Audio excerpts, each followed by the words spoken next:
Do you ever feel stuck? The alarm goes off and you think, is this really my life? Do you wish you could douse your relationships or your career or even your business with rocket fuel and throw a match on it? End the blah once and for all. They either launch or they burn up and you get to start over. I've been there and I see you. I'm Ben Walters, an entrepreneur, pastor, coach, and consultant. If you're ready to get unstuck and ignite your super pumped life or business, I'll give you the rocket fuel and the match. All you have to do is light it.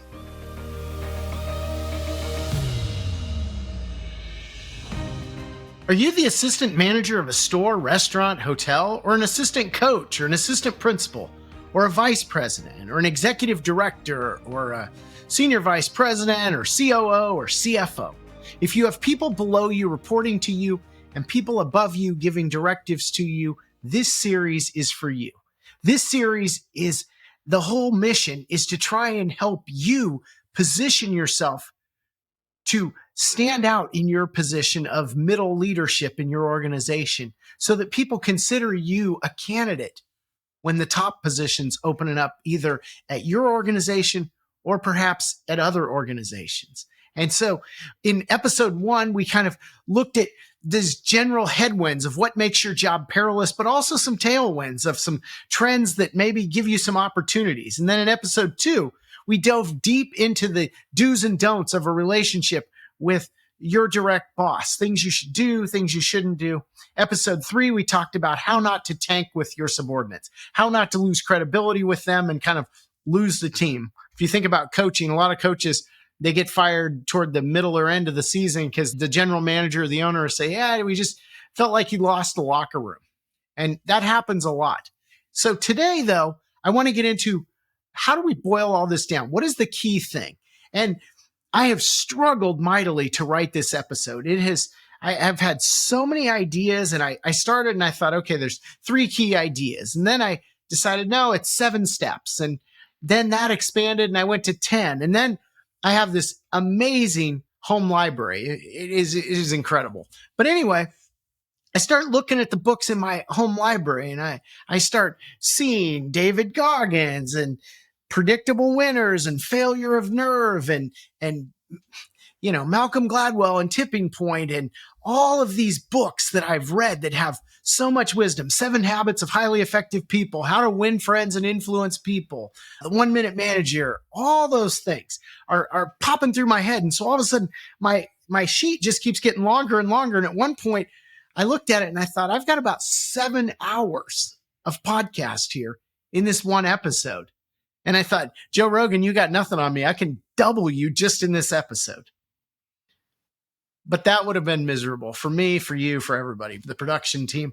And so I thought, actually, this is kind of fitting because a lot of you have read so many different management books and leadership books and self-help books, and you have all these ideas just floating around in your head. And there's a point where your head just wants to, it becomes too much, right? And so I thought, let's go the other way on this. I don't need to give people 121 talking points on what they should be doing in their career. And so I began to think, how do we boil this down to the most basic thing? And so I came up today with one thing, plain and simple thing that you can do in your career that will catapult you to the success you want. Plain and simple, your focus needs to be on people. That's all it comes down to. Right now, that is the number one challenge that people who come to me as clients tell me about.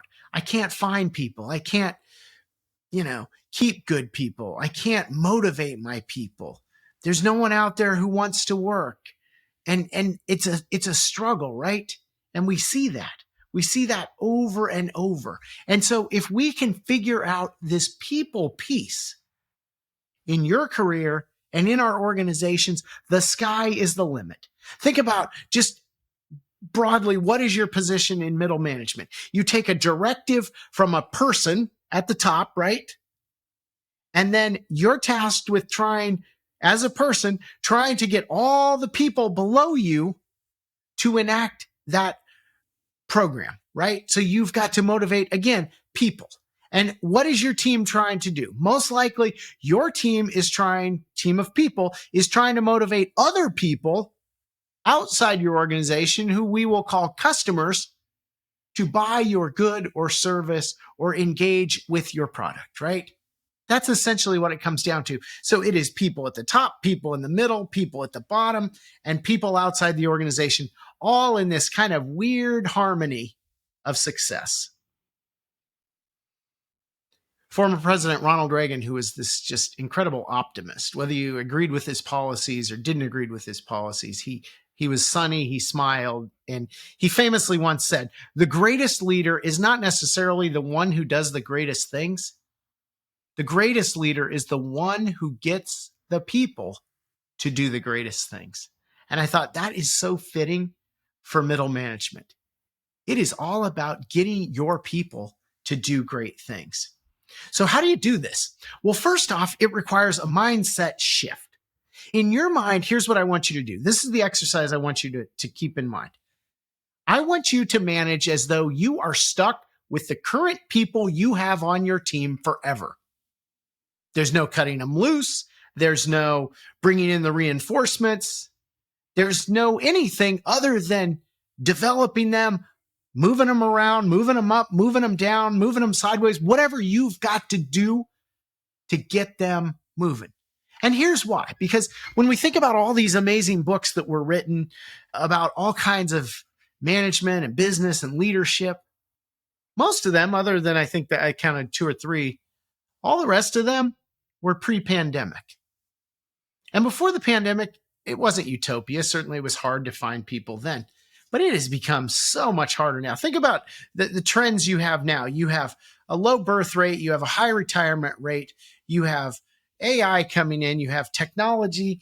You have all those things. And then on top of that, immigration policies are becoming much more stringent. So the influx of immigrants, which historically in the United States has kind of just pushed labor into the market, that has gone to a trickle.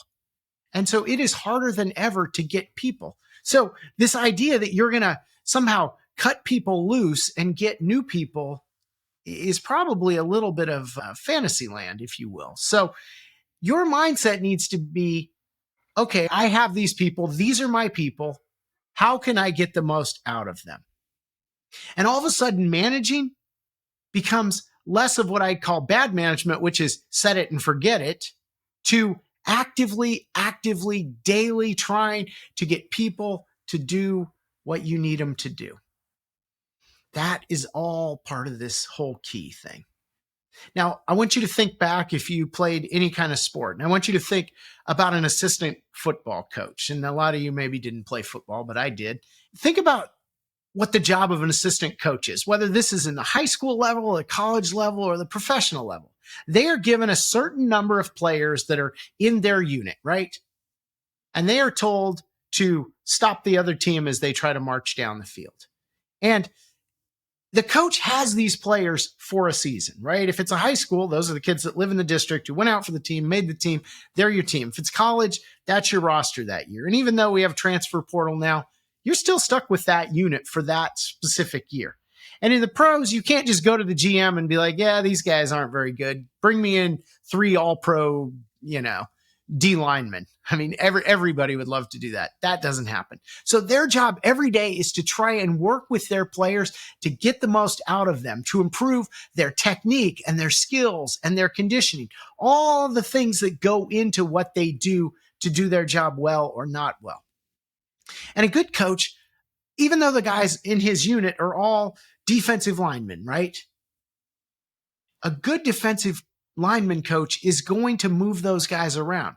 Boy, this guy's really good as an edge rusher, but this guy, he's better in the middle, right off the center, or kind of pushing the pile back, if you will. And so they begin to figure out, even within those roles, who's better on different spots. And then if he has a star player, he thinks, okay, I can leverage the star into a double team over here, which means I can maybe get to the quarterback on the backside more often because they've got 3 guys focused on my star.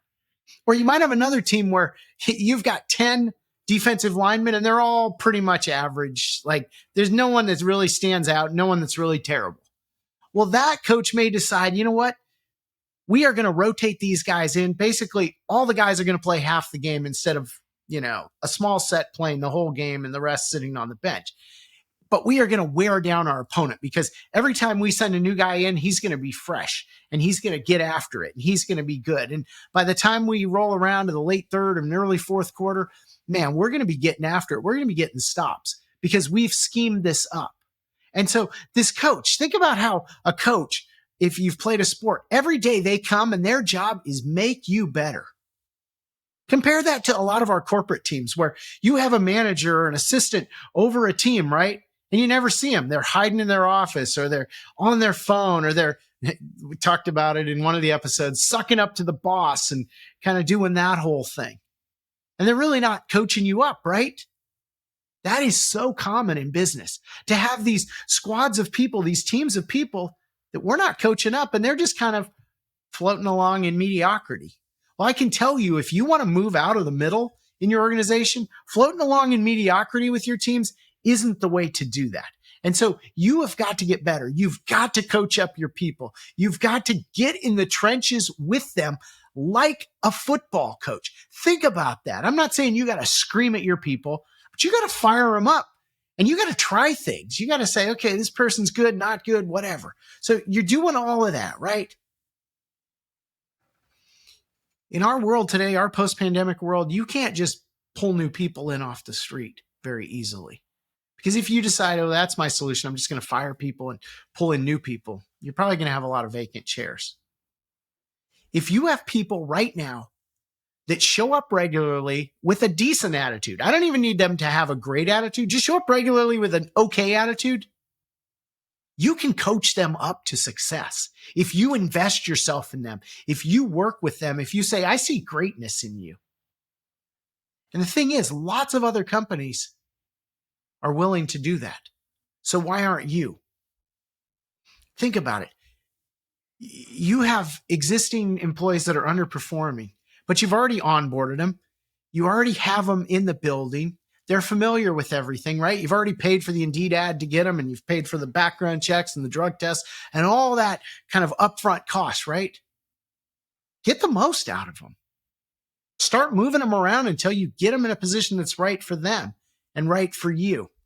In my cleaning business, even pre-pandemic, we had trouble getting cleaning workers. And like most people, we'd hire people into a specific location and a specific job. For us, that was the beginning, not the end. And so many organizations, we hire in a position and then we kind of set it and forget it. That's the end of it. We did the opposite.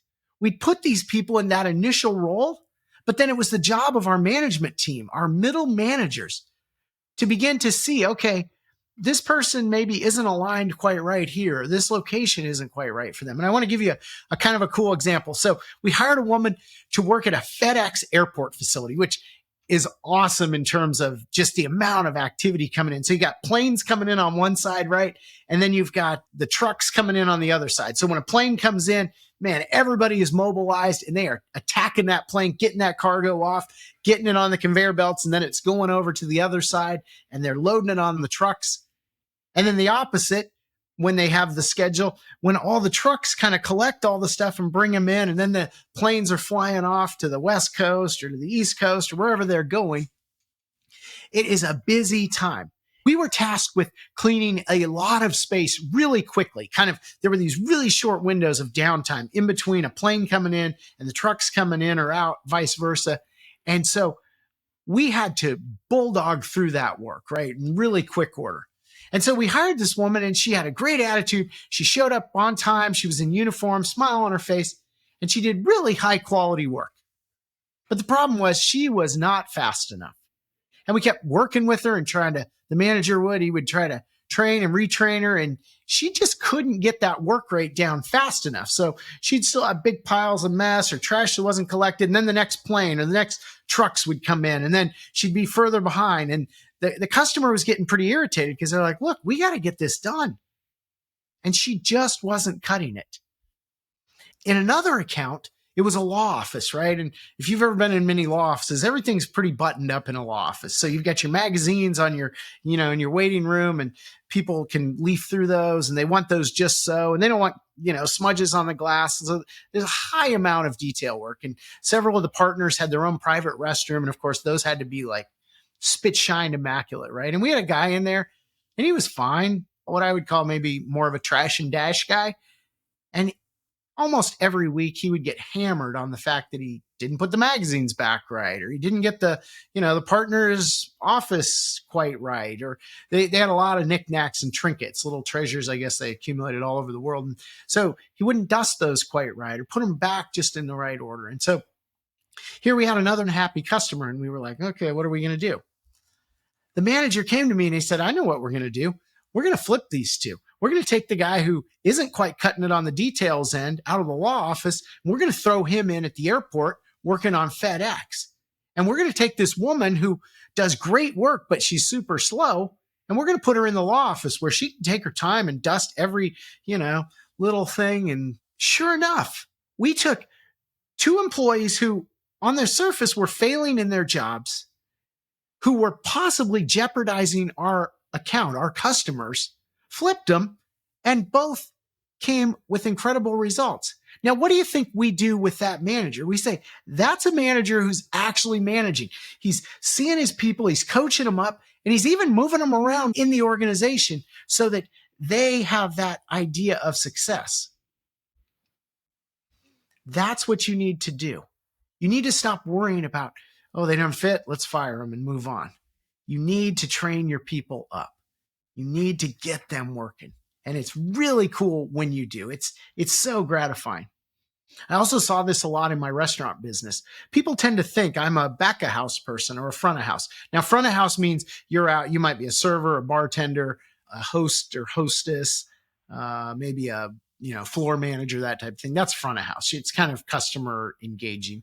And then back of house is the people who wash the dishes and cut the fruits and vegetables and make the food and run the stuff back and forth. And what we would often find is people would say, oh, I want to be back of house. And then you'd realize, oh, they're pretty chatty and they're not getting through the number of, onions they need to chop to be able to put them on the line. Or, someone in the front of the house was almost abrasively rude because they were so busy just doing their job. Can I take your order? I need your order now. I got other stuff to do, like that kind of thing. And so you quickly realize, just because we hired you in one or the other doesn't mean this is a fail. It just means we have put you in the wrong spot within our organization. And it is incumbent on us as leaders and as middle managers to find the right fit for our people. Because again, it is way easier to move people around within your organization than to start from scratch. Now, some of you may say, oh, that's fine in service industries. That doesn't apply in my organization. But I'm telling you, if you get serious and you get honest with yourself and you look up and down your organizational chart, I guarantee you can pick several people in your organization where you say, yeah, they're there and they're maybe doing an okay job. But just based on what I know about them, they would really kill it over here in this realm. This person's in ops, but man, they would be great in sales or, whatever that is. And so you've got to start digging in on that. I attend a lot of corporate conferences. And so one of the fun things I like, because I like to get to know people, I'm always super pumped about that. And, when you're waiting for something to start, or maybe you're at the restaurant or the bar or after the conference or before, and you start talking to people and you say, what do you do with the company? And you can tell very quickly whether someone's passionate about what they're doing or not. I do this. And they're kind of giving you a half-baked elevator speech with no energy, right? You've been there. So you think, they really don't love what they're doing. But then you get to talking to them later. Maybe you see them again. And somehow they get to talking about a hobby, or they get to talking about a special project they worked on in the company. And it's like this light comes on in them, right? And they're like, wow, it was really cool. We did a great job and we delivered this, or, I was about this. And you begin to realize as an outsider, and I'm not in that organization, they've got this person in the wrong role. The role they're in they have no passion, no excitement, no enthusiasm for, right? But this other thing that either they worked on in a single project or maybe it's an outside pursuit, but there would be something similar, analogous in their organization, that's where they need to be. But nobody's seeing it because nobody's engaged with that person. Nobody's down in the trenches coaching them up, trying to figure out how do we get that motor running a little hotter, a little harder, a little faster. We have to see people, and it extends beyond just our employees. We have to see our customers too. I want to tell you an example from the hotel world where I've been a part of for the last few years. In big hotels, there are a lot of front desk managers, a lot of middle managers. There's a lot of middle managers in hotels in general, but a lot of middle managers because hotels are 24/7, 365, right? And so there was a hotel manager who came in and she began to think about the customer beyond just give them a key, send them to their room, give them a key, send them to their room. Because that's like the bare minimum, right? But that doesn't make you stand out one hotel to another. And so she began to dig into her guest satisfaction surveys, and particularly what she called her elite member satisfaction surveys. And what she found was that those on the very lowest level of the elite level, I think they were silver in that organization, weren't very happy. Like their overall scores were, I believe, below 50%. And so she thought, how can we make these customers feel more loved? And so she began to work with her team on things they could do. And it was a collaboration, which was cool. So they began to say, well, let's thank them for being an elite member. And we appreciate your business, which simple, doesn't cost them anything, doesn't take much time, 4 or 5 seconds.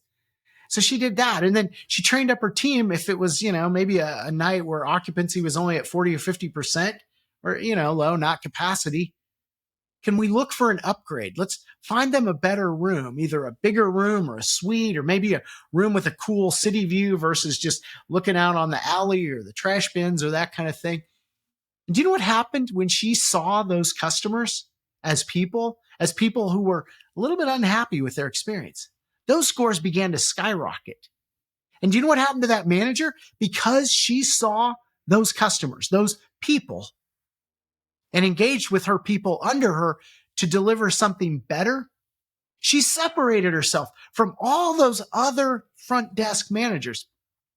All of a sudden, she was the one in line for promotion, all because she saw the people and she worked with the people to change that dynamic, to improve that experience. She began to want more for them.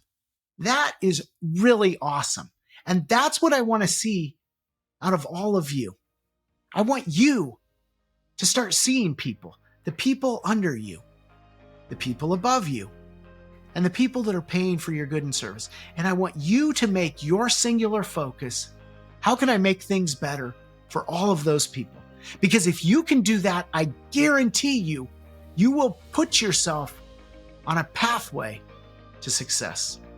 Now, if you need help game planning or kind of talking through your specific situation and how we can position you best to be able to do this, I would love to talk to you. Just book a call and we will talk and get you on that path.